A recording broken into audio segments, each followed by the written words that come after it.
Social skills are those behaviors that predict success when interacting with other people. All people require at least some social skills whenever interacting with others, but some students either don't successfully learn these skills, forget them, or for some other reason do not use them effectively and in the end up in conflict with others. For these students, we will need to provide additional instruction to help them master the skills. Before we jump into teaching social skills for students with social deficits, let's talk about what needs to be in place school-wide in order to maximize success. PBIS is a school-wide system wherein adults agree to teach, encourage, and monitor positive student behaviors. When we are teaching and encouraging positive social skills as a school-wide curriculum, there will be fewer students identified as needing additional instruction.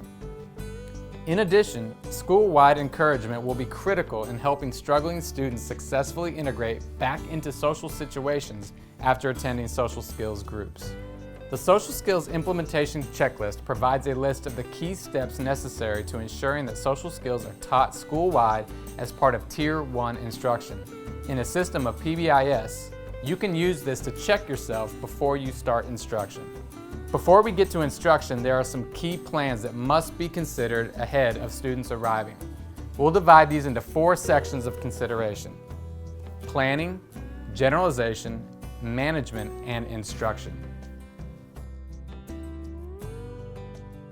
Some of the key questions one might ask when considering a social skills group include: when will it occur? Where will it occur? How long will it last? What students will be invited? And what behaviors will be taught? Let's take a quick look at how these questions can drive planning. Social skills groups are best taught with groups of 5 to 6 students, all having the same identified skill deficits. This allows for each student to get lots of direct attention and instruction. While schools have to make these groups fit, running a 30-minute group twice a week is generally sufficient, and each group will run until all students have mastered the skill. Ideally, the group is conducted in an otherwise empty room or classroom so that there are no distractions. Importantly, a social skills group should be developed around a single skill. That skill is taught to mastery for all, and then the group is disbanded. A new group may start up to teach a new skill and may include many of the same students. But social skills groups should not just teach the same set of students a generic set of lessons. Each group is formed to teach some very specific behaviors. The Social Skills Implementation Checklist provides a list of the key steps necessary to considering planning and logistics. You can use this to check yourself as you plan for creating a social skills instruction group.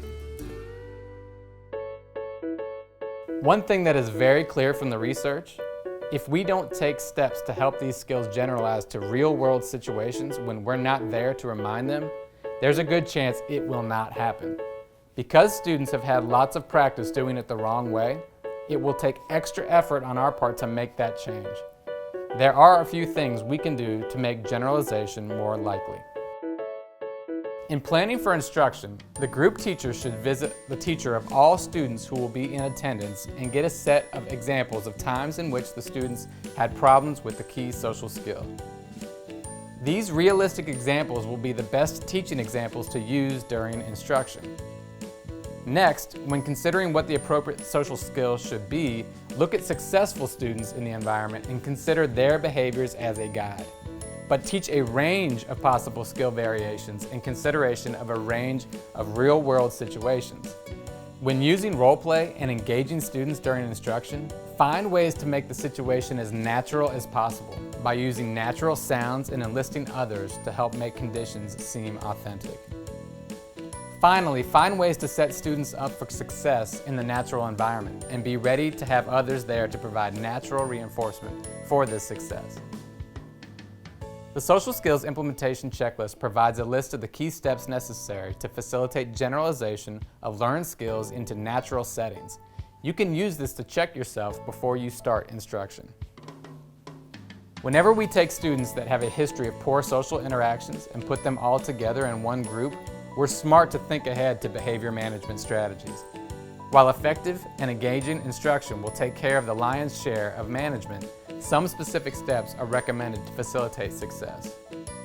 First and foremost, The very first session of a group should focus on teaching a set of rules that will make the group function more effectively and successfully.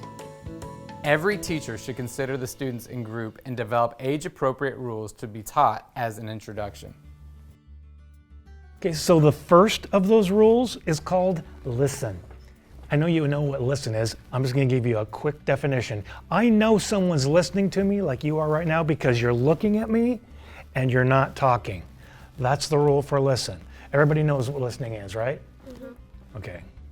I'm going to practice listening and I want you guys to tell me if I'm doing it right, okay? So Elijah, I'm going to ask you to tell me something, and while she's telling me, I want you to tell me if I'm listening. Carly, how will you know if I'm listening? If you're on. Eyes right on her, and what will my noise be? Zero noise. Okay, so you guys be watching and tell me if I'm listening to Elijah. Elijah, can you tell me what you had for breakfast this morning? I had cinnamon roll with some orange juice. Cinnamon roll and orange juice. We'll freeze right there. Who thinks I was listening to Elijah right there? Madeline does. Everybody does. Madeline, what makes you think I was listening to her? You were keeping eye contact. You were actually not like stopping in the middle of like when you were talking out loud when she was talking. So I looked at her and I let her talk. I didn't make noise. Exactly right. Let's try another one. This time, Andrea, I'm going to ask you what you had for breakfast. And I want you guys to tell me if I'm listening. Okay, let's try again. Remember, Elijah, if I'm listening, what will I be doing? Two things. You will be looking at her and you will not. That is exactly right. Let's see what happens. Okay, Andrea, what'd you have for breakfast this morning? I had cereal. Oh, I'm sorry, you were talking about breakfast? What'd you have? I had cereal. Phrase right here. Who thinks I was doing a good job of listening to Andrea? And nobody's got their hand raised. Michael, why wasn't I doing a good job of listening? You was not looking at her, you was looking at something else. That's right. Even though I was being quiet, you're not really listening if you're not looking at the person who's talking. That's listening. That's rule number one. So we're going to do that all the time.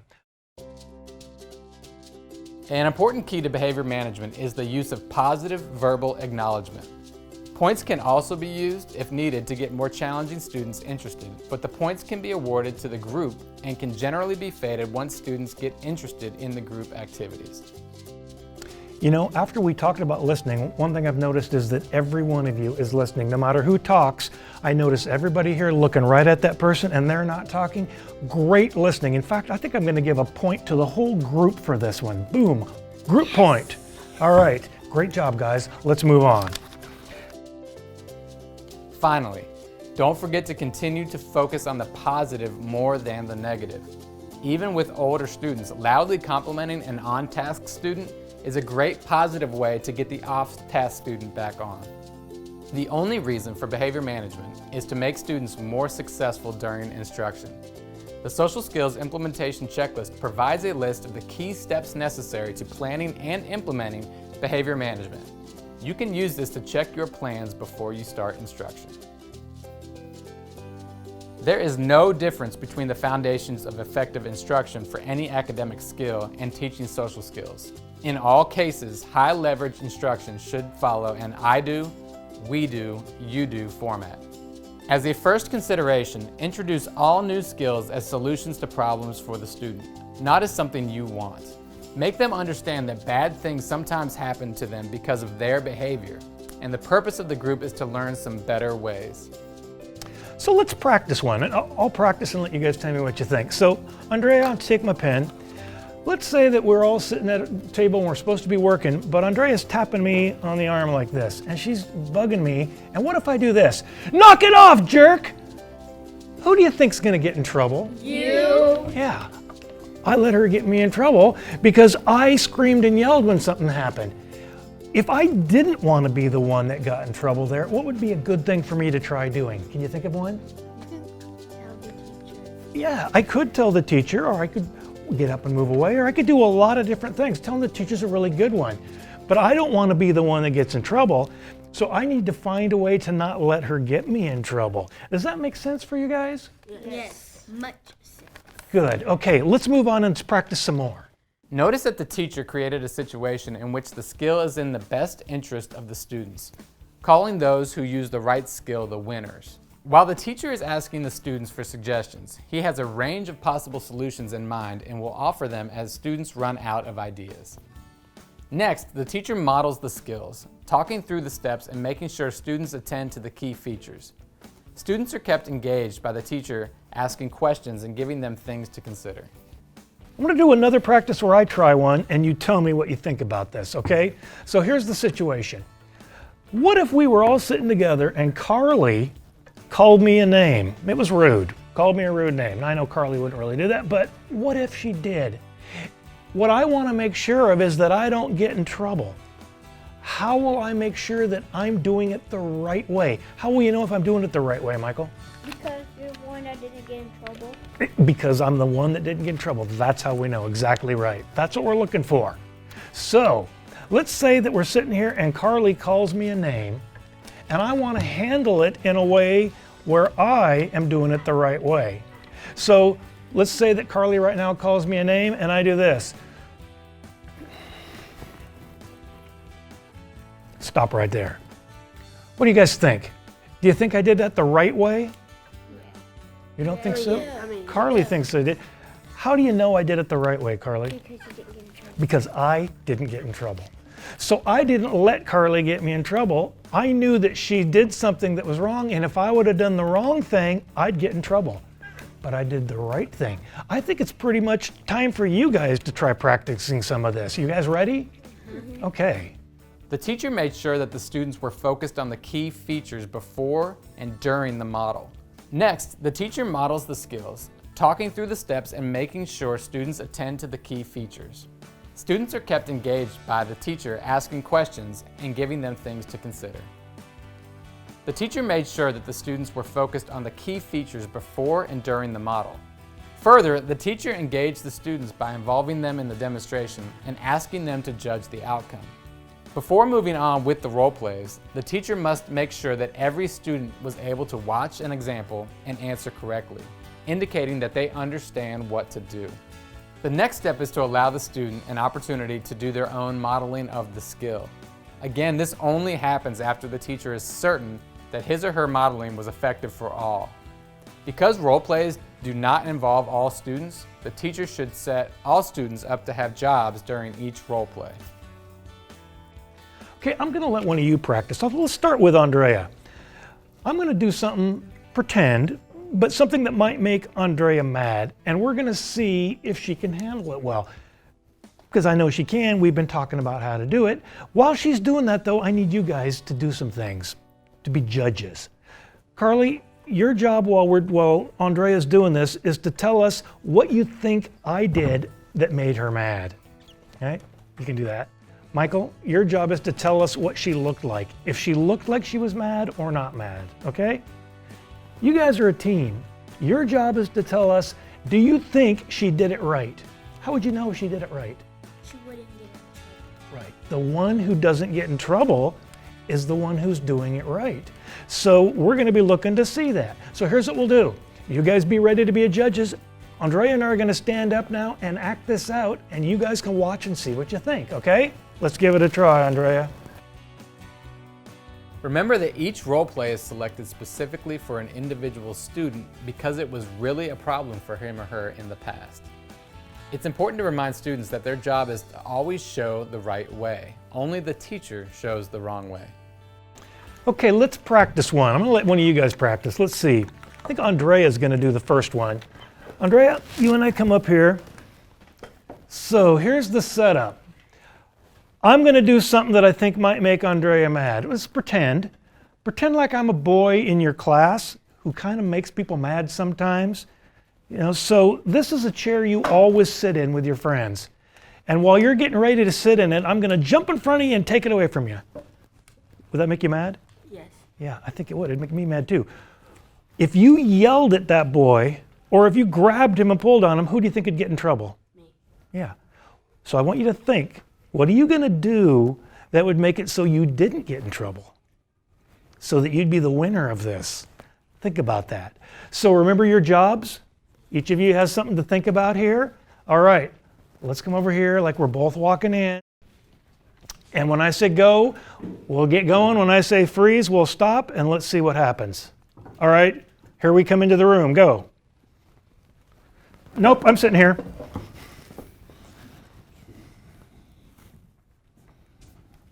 Freeze. All right, Andrea, come on back. Let's talk about what just happened.